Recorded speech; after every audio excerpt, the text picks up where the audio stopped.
আসসালামু আলাইকুম, সবাই কেমন আছেন? এই সেই শখের বিদেশ ভাই, এই সেই শখের বিদেশ। অসুস্থ হলেও কিছু করার নাই, কাজে যেতেই হবে।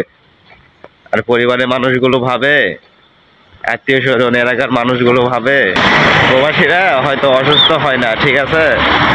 তো এই দেখেন কয়টা বাজে, 5টা 40 বাজে। এই সময়ে কাজের জন্য রওনা দিছি, হাঁটতেছি, হাঁটে হাঁটে কাজে যাচ্ছি ভাই। দেখতে পাচ্ছি যে শীতের টুপি পরছি, মোটা সোয়েটার পরছি, অনেকটাই ঠান্ডা ঠান্ডা লাগতেছে। তো ঠান্ডা হওয়ার জন্য টুপিটা পরছি। কয়েকদিন থেকে মানে শরীরটা অতটাও ভালো না। আপনারা সবাই দোয়া করবেন যেন তাড়াতাড়ি সুস্থ হয়ে যায়। তো ভাই, অসুস্থ হলেও কিছু করার নাই, কারণ কাজে যেতেই হবে। কাজে যদি না যায় তাহলে একদিন কাজে না গেলে অনেকটা লস না ভাই? কারণ আমার ফ্যামিলি মানুষগুলো অনেকটা বিপদে পড়বে। তাদেরকে ভালো রাখার জন্য, আমার ফ্যামিলিকে ভালো রাখার জন্য প্রতিনিয়ত কষ্ট করে যাচ্ছে। তবুও সেই ফ্যামিলির মানুষগুলো বুঝতেইছে না ভাই। ভাবতেছে যে প্রচুর টাকা হয়তো ইনকাম করি, আসলে তা না। তো ভাই, যারা এখন নতুন করে ইতালিতে ঢুকতেছেন তারা আমি বলবো যে শীতের কাপড় চোপড় নিয়ে আসেন, কারণ সামনে শীতের সিজন চলে আসছে।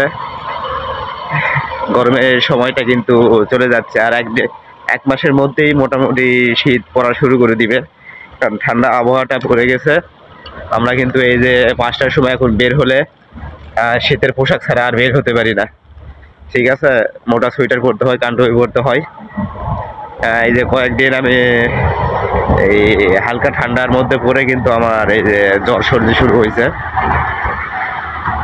তো যারা নতুন করে এখন ঢুকবেন, গেম দিয়ে ঢুকতেছেন বা ডাইরেক্ট স্পন্সর ভিসায়, কৃষি ভিসায় যারা আসতেছেন, তাদের মধ্যে যদি কেউ ভিডিও দেখে থাকে, আমি তাদেরকে অনুরোধ করব যে শীতের পোশাক এখন নিয়ে আসেন, কারণ শীতের পোশাক না নিয়ে আসলে আপনারা কিন্তু বিপদে পড়বেন, ঠিক আছে? শীতের পোশাকটা অত্যন্ত জরুরি। এই পোশাকগুলো নিয়ে আসবেন, তাহলে আপনাদের ভালো হবে।